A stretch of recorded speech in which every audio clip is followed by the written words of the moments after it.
Hi all, welcome back to my channel. അപ്പൊ നമ്മൾ ഇന്ന് നോക്കാൻ പോകുന്നത് 3ാം ക്ലാസ്സിലെ മലയാളം പാഠം 1 കനകച്ചിലങ്കയിൽ വരുന്ന ഒരു ഭാഗമാണ് വാമൊഴി ചന്തം. നമുക്ക് നോക്കാം. അതിനു മുന്നേ ചാനൽ സബ്സ്ക്രൈബ് ചെയ്യാതെ ആരെങ്കിലും കാണുന്നുണ്ടെങ്കിൽ ചാനൽ ഒന്ന് സബ്സ്ക്രൈബ് ചെയ്തേക്കുക, ലൈക്ക് ചെയ്യുക, നിങ്ങളുടെ കൂട്ടുകാരിലേക്ക് ഷെയർ ചെയ്യുക, ഒപ്പം ഹൈപ്പ് ചെയ്യാനും മറക്കല്ലേ.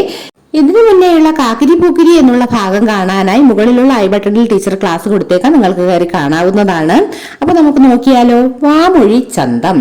എന്തൊരു കിലുക്കമുള്ള ഭാഷയാണ് നമ്മുടെ മലയാളം. കിലുക്കം നിറഞ്ഞു കവിഞ്ഞതാണ് നമ്മുടെ പാട്ടും പറച്ചിലും. അത് ശരിയാണല്ലേ. നമ്മുടെ പാട്ടും പറച്ചിലും ഒക്കെ കിലുക്കം നിറഞ്ഞു കവിഞ്ഞുള്ളതാണ്. അതിനൊരു ചന്തം തന്നെ ഉണ്ടല്ലേ. നമുക്ക് ഒരു നാടൻ പാട്ടാണ് ഇനി തന്നിരിക്കുന്നത്. നമുക്ക് പാടി നോക്കാം.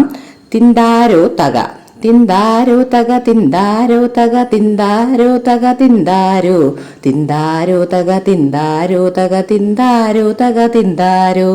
ഒന്നാനമ്മയ്ക്കും മക്കൾക്കുമാടാൻ രണ്ടാം കുന്നിന്മേലൂഞ്ഞാല്, രണ്ടാനമ്മയ്ക്കും മക്കൾക്കും ചൂടാൻ മൂന്നാം കാവിലെ മുല്ലപ്പൂ. തിന്താരോ തക തിന്താരോ തക തിന്താരോ തക തിന്താരോ തിന്താരോ തക തിന്താരോ തക തിന്താരോ തക തിന്താരോ.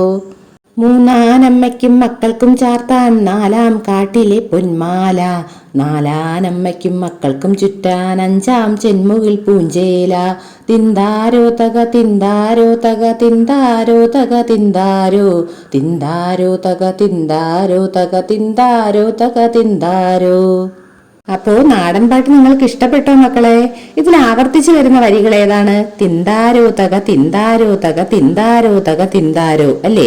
ആ വരിയാണ് ഈ പാട്ടിന്റെ ചന്തവും അല്ലേ? ഈ പാട്ടിന് ഈണം നൽകുന്നതും താളം നൽകുന്നതും ഈ വായ്ത്താരിയാണ്. അപ്പൊ ഇതെന്താണ്? വായ്ത്താരിയാണ്. തിന്താരോ തക തിന്താരോ തക തിന്താരോ തക തിന്താരോ എന്നുള്ളത് വായ്ത്താരിയാണ്. അപ്പൊ എല്ലാ നാടൻ പാട്ടുകളിലും ഇങ്ങനെയുള്ള വായ്ത്താരികൾ നമുക്ക് കാണാൻ കഴിയും. അതാണ് നമുക്ക് ഈ പാട്ടിനെ താളത്തോടെ ചൊല്ലാൻ സാധിക്കുന്നതിന് കാരണവും. പാഠഭാഗ ചോദ്യങ്ങൾ നോക്കാം. 1. കൂട്ടുകാരുമൊത്ത് ഈ പാട്ട് താളമിട്ട് പാടൂ എന്ന് പറഞ്ഞിട്ടുണ്ട്. അപ്പൊ നിങ്ങൾ കൂട്ടുകാരുമൊത്ത് നിങ്ങൾക്ക് ഇഷ്ടമുള്ള താളമിട്ട് പാടുമല്ലോ. രണ്ടാമത്തെ ചോദ്യം നോക്കൂ. ഈ പാട്ടിന് തുടർച്ചയായി ചില വരികൾ കണ്ടെത്താമോ? എഴുതി താളമിട്ട് പാടൂ എന്ന് പറഞ്ഞിട്ടുണ്ട്. അപ്പോൾ നിങ്ങൾക്കിത് വായിക്കുമ്പോൾ തന്നെ താളത്തിന് കിട്ടുന്ന വരികൾ കാണും. നിങ്ങൾ വായിച്ചു നോക്കുമ്പോൾ നിങ്ങൾക്ക് മനസ്സിലാകും. അപ്പോൾ നിങ്ങൾക്ക് എന്ത് വരിയാണോ തോന്നുന്നത് അതനുസരിച്ച് നേരത്തെയുള്ള വരികൾ വെച്ച് നോക്കി എഴുതുക. അപ്പം ടീച്ചർ എഴുതിയേക്കുന്നത് നോക്കാം. അഞ്ചാനമ്മയ്ക്കും മക്കൾക്കും കുളിക്കാൻ ആറാം കാട്ടിലെ പാലരുവി, ആറാനമ്മയ്ക്കും മക്കൾക്കും കാണാൻ ഏഴാം കാവിലെ മയിലാട്ടം. തിന്താരോ തക തിന്താരോ തക തിന്താരോ തക തിന്താരോ തിന്താരോ തക തിന്താരോ തക തിന്താരോ തക തിന്താരോ. അപ്പൊ നിങ്ങൾക്ക് ഇഷ്ടമുള്ള വരികൾ എഴുതി ചേർക്കുമല്ലോ മക്കളെ. എഴുതി ചേർക്കണം കേട്ടോ.